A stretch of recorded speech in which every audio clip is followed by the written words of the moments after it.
10, 9, 8, 7, 6, 5, 4, 3, 2, 1.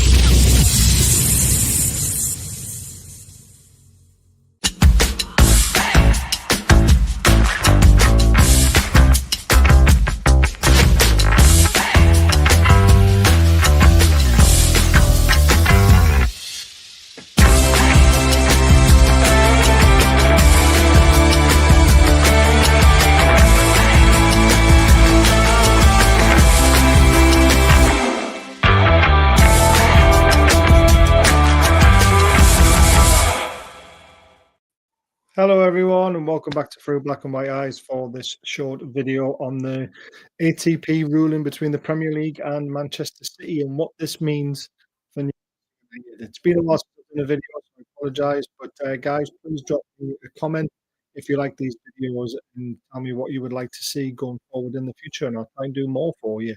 So spreading news and some stuff to listen to and interact with. That's the idea.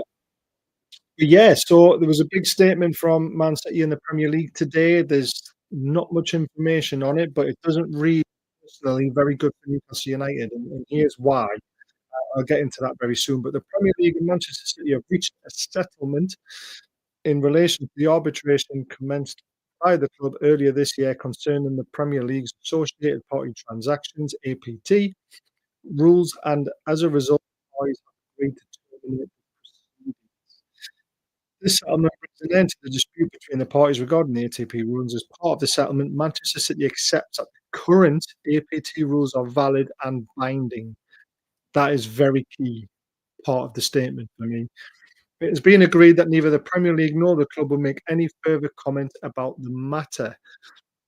Now, the reason why I'm absolutely gutted about this is that City haven't lost the case.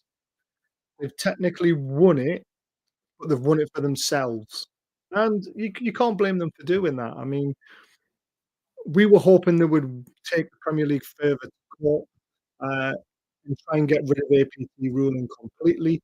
But what they've effectively done is they've took the Premier League to court over their deal,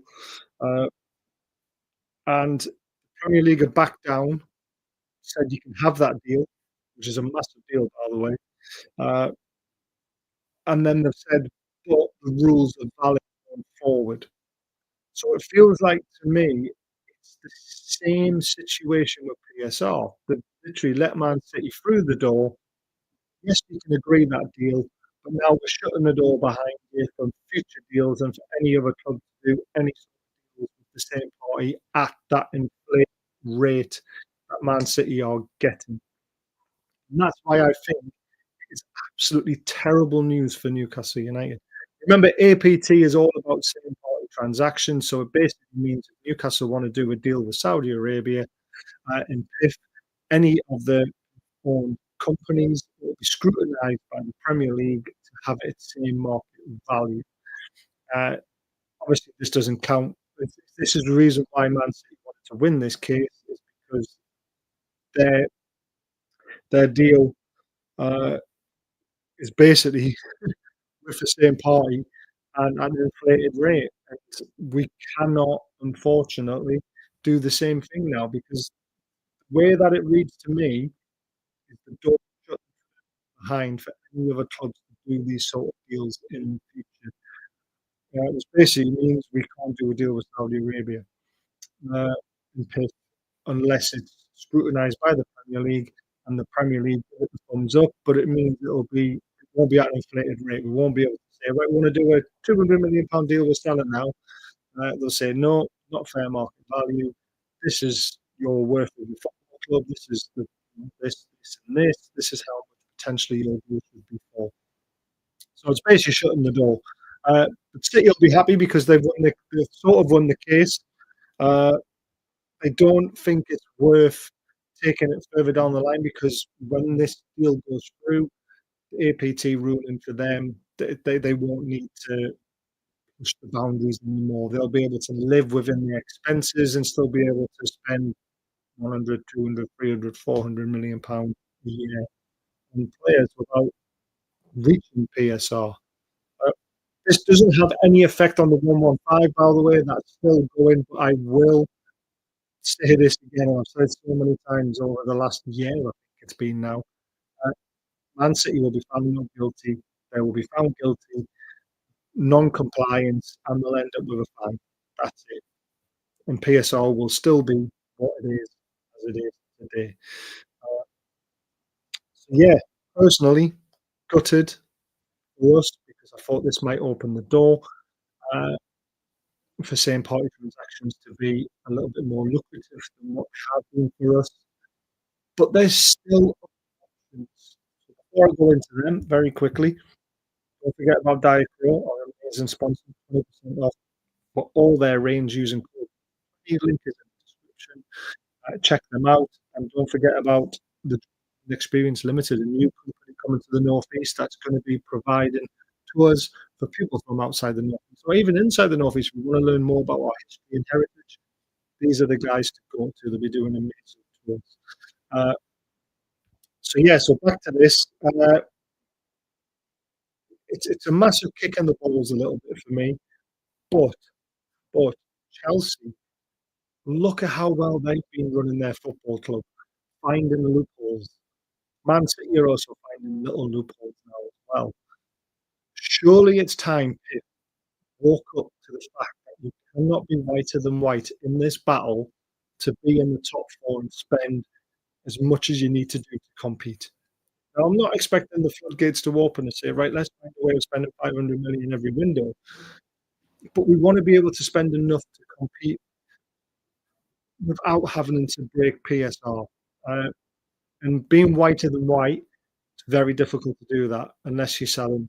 But you've got to do that every 3 years. You've got to sell a player for £100 million plus to be able to comply with PSR and be able to carry on spending when you haven't got the lucrative deals that City you've got, Chelsea you've got, you know. So we've got to start jumping through loopholes. Do we sell the women's team to ourselves? Do we start selling hotels to ourselves? I don't know what the answer is personally, but there has to be an answer within what Chelsea and Man City are doing. And it surely, PIF have got the best lawyers in the world. They should be able to find loopholes to be able to compete financially with the big boys every window. I'm not expecting us to beat these teams to players. I'm not expecting us to spend 125 million on one player and so on and so on. What we want is a fan base. It's my personal opinion, but I'm sure it'll be shared by a lot of people. All we want is to have the grounds to be able to compete with these teams. We want to be able to invest enough to give us a chance of challenge for things. It's the same for Villa. It's the same for Brighton. It's the same for all the other clubs who were Forest. You know, they've all tried to give it a go, and look at what's happening with Villa now. It's shocking. It shouldn't be allowed. Just because they upset the Cartel Six, the Red Cartel mainly, City now might find themselves in that bracket again because of this bottle job of not taking on the Premier League further and really trying to get rid of the rules. They're happy with the ruling and they're happy with all their clubs being run. So leaves us in a difficult situation now. It really does. But let me know what your thoughts are about the rulings, whether you think you agree with me, you don't agree with me. This is my personal opinion, of course, on reading what I've seen. I mean, some people say this is great news, and that PIF will wake up and they'll be able to take the Premier League to court themselves. I don't think they can. I really don't. And the reason why, and I'll say it again, Manchester City accepts that the current APT rules are valid and binding.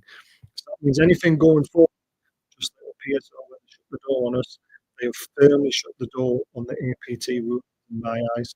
So we're gonna have to find a way of beating the Premier League, beating the Cartel Red, beating the Cartel Six, trying to break into that top four every year and being able to compete on the transfer front with wages. That's the problem, wages, guys. That's the thing that's really stopping us from really competing with the big boys, with the big names. So hopefully we find a way. I hope you've enjoyed the video. Please let me know your thoughts. Drop a comment, hit the thumbs up. Don't forget to subscribe. We're on our road to 8,000. It would be amazing if soon. Don't forget, we do this all for charity. We've got Graham Bailey coming on Friday. We're going to try and do a live Q&A event in Newcastle with Gibbo in February, March for his charity Azure and the Butterworth Hospital. So please keep an eye out for all that information. It'll be our second live event. It'll be amazing to get everyone. We appreciate all your support.